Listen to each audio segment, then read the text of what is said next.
পায়ে দেওয়ার মতো জুতা ছিল না। কি ছিল না? জুতা ছিল না। তো খুব আফসোস করে একদিন মনে মনে আল্লাহরে বলে, আল্লাহ আমি এত বড় কবি, আমার পায়ে দেওয়ার মতো জুতা নাই। আহা, আফসোস করে ঘর থেকে বের হয়েছে। বের হয়ে দেখে এক ভিক্ষুক ভিক্ষা করে। ওই ভিক্ষুকের দুইটা পাই নাই। ভিক্ষুকের দুইটা, আর কবি সাহেবের কি নাই?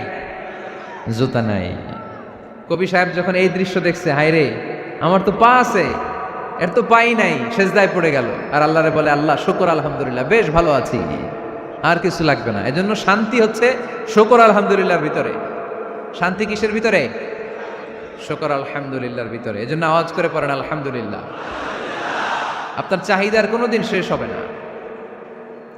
দেখবেন যার পা নাই, সে পা দেখে আফসোস করে, ইস লোকটা হেঁটে যায়, কি সুন্দর যায়, আমি তো হাঁটতে পারি না, যদি হাঁটতে পারতাম, যদি দুইটা পা থাকতো। যার পা আছে সে সাইকেলওয়ালাদেরকে দেখে আফসোস করে, ইস আমার যদি একটা সাইকেল থাকতো তাহলে তার হাঁটা লাগতো না, সাইকেল দিয়ে বাজারে যেতাম। যার সাইকেল আছে সে আবার হুন্ডাওয়ালাদেরকে দেখে আফসোস করে, ইস একটা হুন্ডা যদি থাকতো তাহলে তো ভোঁ ভোঁ করা যাইতো না। হুন্ডাওয়ালারও আফসোস আছে প্রাইভেট কারওয়ালাদের দেখে, তারা আফসোস করে, ইস আমার যদি একটা কার থাকতো তাহলে তো কার চালাতে পারতাম। যাদের প্রাইভেট কার এদেরও আফসোস আছে, ইস আমার যদি একটা হেলিকপ্টার যদি থাকতো তাহলে তো উড়াল মারতে পারতাম, ঠিক না? হেলিকপ্টারওয়ালাদেরও আফসোস আছে, আমার যদি একটা জেট প্লেন থাকতো, jet plane, private jet plane, prince Walid bin তালালের মতো 70% মেড অফ গোল্ড, তার একটা জেট প্লেন আছে, এটার 70% স্বর্ণ দিয়ে বানানো। তার মানে চাওয়ার কোনো শেষ আছে? নাই। সুখ শান্তি যদি চান অলওয়েজ পড়বেন আলহামদুলিল্লাহ। কে পড়বেন? টাকা যার বেশি টেনশন তার বেশি। সাধারণত টাকা যার বেশি রোগ তার বেশি, টাকা যার বেশি শান্তি তার কম।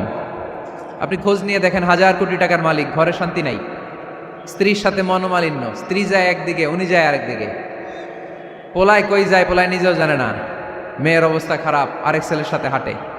তো এই হচ্ছে এদের লাইফস্টাইল। সবাই না, আল্লাহওয়ালা যারা তারা ভিন্ন। রাতে এদের ঘুম হয় না, অনেকগুলো ঘুমের ট্যাবলেট খেয়ে ঘুমাতে হয়, ঘুম আসে না, ঘুম আসে না। কিন্তু রিক্সাওয়ালা, কুলিওয়ালা, দিনমজুর, এদের রোগবালাই আছে? কথা বলেন। খাওয়ার সমস্যা আছে, ঘুমের সমস্যা আছে, শুইলেই ঘুম আসে, যেখানে রাইত ওইখানেই কাই। ঘুমাইতে দেরি, নাক ডাকতে দেরি হয় না, ওর নাকের ডাকের আওয়াজে ট্রাকের ইঞ্জিনও ফেল। শান্তির ঘুম। এই জন্য সবসময় শান্তি খুঁজতে হবে। কি খুঁজবো? শান্তি দেওয়ার মালিককে। আল্লাহ তুমি এই দেশটাকে শান্তিময় করো। আসুন আমরা সরাসরি কোরআন থেকে শুনি, কারণ কোরআন থেকে শুনলে বরকত বেশি না কম? আরো জোরে বলেন, বেশি না কম? এটা এমন একটা কিতাব যে কিতাবে কোনো ভুল নাই। আছে? সন্দেহ আছে? সংশয় আছে? মুত্তাকিনদের জন্য এই বইটারে হেদায়েতের কিতাব করে নাজিল করলো কে? যালিকাল কিতাবু লা রাইবা ফি হুদাল লিল মুত্তাকিন। This is the book, the most authentic and original book in the world, whereof there is no doubt in it and a guidance to those who are muttaqin. এটা এমন বই যে বইয়ে কোনো ভুল নাই, কোনো সন্দেহ নাই, কোনো সংশয় নাই। মুত্তাকিনদের জন্য এই বইটারে হেদায়েতের কিতাব করে পাঠালো কে? আবার আল্লাহ বললেন, কিতাবুন আনজালনাহু ইলাইকা লিতুখরিজান নাসা মিনাজ-যুলুমাতি ইলান-নূর। নবী হে, এই কিতাবকে আমি নাজিল করেছি অন্ধকারাচ্ছন্ন মানুষগুলোকে আলোর পথ দেখাতে, বামপন্থী গুলারে ডানপন্থী বানাতে, জাহান্নামী গুলারে জান্নাতি বানাতে। এই কিতাব যদি কেউ পড়ে সে মানুষের মতো মানুষ হয়, ওই মানুষ কখনো অন্যায় করে না। এই কিতাব যে পড়ে এবং মানে, এই কিতাবের শিক্ষাকে যে নিজের মধ্যে ধারণ করে, সে কখনো মিথ্যা বলে না, মা বাবার সাথে বেয়াদবি করে না। ওই আলোকিত মানুষটা কখনো টেন্ডারবাজি করে না, চাঁদাবাজি করে না, দুর্নীতিতে চ্যাম্পিয়ন হয় না, ক্যাসিনো ব্যবসায় নামে না। এই কোরআন যারা বুকে ধারণ করে এরা কোনোদিন পেঁয়াজের দাম বাড়ায় না। জোরে বলেন ঠিক কিনা? এরা কখনো তাদের কোনো কাজে জনমানুষের ক্ষতি করে না। এরা সবসময় কল্যাণের পক্ষে, এরা মানবতার পক্ষে। এরাই হচ্ছে আলোকিত মানুষ, ঠিক কিনা? মানুষ হওয়া পৃথিবীতে বড় কঠিন। খালি চোখে যা দেখেন এগুলো মানুষ না, এগুলো জনসংখ্যা। এগুলো কি? এজন্য বলা হয় বাড়ছে জনসংখ্যা, কমছে মানুষ। বাড়তেছে কি? কমতেছে কি? মানুষ। গরুর পেট থেকে বেরোলেই ওটা গরু হয়ে যায়, ছাগলের পেট থেকে বেরোলেই ওটা ছাগল হয়ে যায়, মুরগির পেট থেকে বেরোলেই ওটা মুরগি, কিন্তু মানুষের পেট থেকে বেরোলেই ওটা মানুষ হয় না, ওটার মানুষ বানাইতে হয়, তাই না? আবার গরুকে কেউ কোনোদিন বলে না, এই তুই গরুর মতো গরু হ, বলে শরীয়তপুরে? আপনারাও বলেন না? ছাগলরে কেউ কোনোদিন বলছে, এই তুই ছাগলের মতো ছাগল হ, কিন্তু মানুষকে বলা হয় তুমি মানুষের মতো মানুষ হও। কোরআন পড়লে মানুষের মতো মানুষ হওয়া যায়, ঠিক কিনা?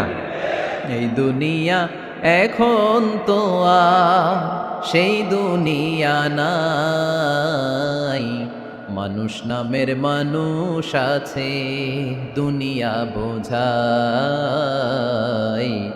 সেই মানুষের ভিড়ে আমার আসল মানুষ নাই, ঠিক কিনা? আসল মানুষের বড় অভাব, মানুষের মতো মানুষ খুঁজে পাওয়া দুষ্কর। এই কোরআন এসেছে আমাদেরকে মানুষের মতো মানুষ বানাতে। এজন্য এই কোরআন থেকে শুনলে লাভ না লস? কোরআনের সাথে আমাদের সম্পর্ক বাড়াতে হবে, প্রতিদিন কোরআন তেলাওয়াত করতে হবে। আপনারা করেন? হ্যাঁ, আজকে করছেন কারা কারা দেখি? মাশাআল্লাহ মাশাআল্লাহ, হাত নামান। প্রতিদিন যেন আমরা পড়ি, আর যারা এখনো শিখতে পারি নাই তারা যেন শিখে নেই। কোরআন পড়া যেমনি সওয়াবের, কোরআন শোনাও তেমনি সওয়াবের, ঠিক কিনা? কোরআন শুনলে রহমত নাজিল করে কে? ওয়া ইযা কুরিআল কুরআনু ফাসতামিউ লাহু ওয়া আনসিতু লাআল্লাকুম তুরহামুন। যখন কোরআনের তেলাওয়াত করা হয় মনোযোগ দিয়ে শোনো, তোমাদের উপর রহমত নাজিল করবে কে? এজন্য কোরআন পড়া, কোরআন শোনা সবটাই জরুরি। আমরা যেন কোরআনের সাথে আরো বেশি সম্পর্ক গাঢ় করতে পারি, কোরআনকে যেন আমরা আমাদের বন্ধু বানাতে পারি। আল্লাহ তুমি তৌফিক দাও। আরো জোরে পড়েন আমিন। আজকে আমরা সূরাতু আর রহমান থেকে কথা শুনবো ইনশাআল্লাহ। পড়েন। এই সূরাটা মুখস্থ আছে কার কার? ও, অনেকেরই তো মুখস্থ, হাত নামান। এই সূরাটা যদি মুখস্থ নাও থাকে, এই সূরার মধ্যে এমন একটা আয়াত আছে এইটা সবার মুখস্থ, ঠিক কিনা? ফাবিআইয়ি আলা রাব্বিকুমা তুকাযযিবান, আমার কোন নেয়ামতকে তোমরা অস্বীকার করবে। এই আয়াতটা সবার মুখস্থ আছে না নাই? মজার ব্যাপার হলো এই আয়াতটা আল্লাহ তাআলা এই সূরার ভেতরে একবার, দুইবার, 5 বার, 10 বার নয়, 31 বার উল্লেখ করেছেন। কয়বার? 10 বার বললেও তো হইতো, 20 বার বললেও তো হতো, 31 বার বললেন কেন? তার মানে এটা জরুরি, এটার সিগনিফিক্যান্স, তাৎপর্য অনেক বেশি। যে জিনিস যত গুরুত্বপূর্ণ এটা বারবার বলতে হয়, ঠিক কিনা? এজন্য আল্লাহ তাআলা বারবার বলেছেন, বারবার আমাদেরকে সচেতন করেছেন। ফাবিআইয়ি আলাই রাব্বিকুমা তুকাযযিবান। আল্লাহ বলেছেন, এই মানব জাতি আর জিন জাতি, আমার কোন নেয়ামতকে তুই অস্বীকার করবি বল? কোন নেয়ামতকে অস্বীকার করবেন বলেন? আল্লাহর কোন নেয়ামতকে অস্বীকার করার কোন সুযোগ আছে? ওয়া ইন তাউদ্দু নি'মাতাল্লাহি লা তুহসুহা ইন্নাল ইনসানা লাযালুমুন কাফার। যদি আমার নেয়ামতগুলো গুনতে শুরু করে দাও, গুনতে গুনতে তোমার জীবন শেষ হয়ে যাবে, হায়াত ফুরিয়ে যাবে। আমি আল্লাহর নেয়ামত গুনে কশিন কালেও তোমরা শেষ করতে পারবে।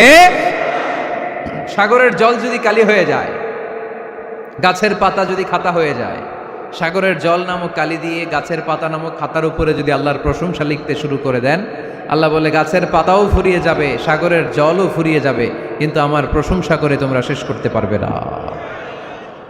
এজন্য আল্লাহর প্রশংসা করতে হবে বেশি বেশি নাকি কম কম?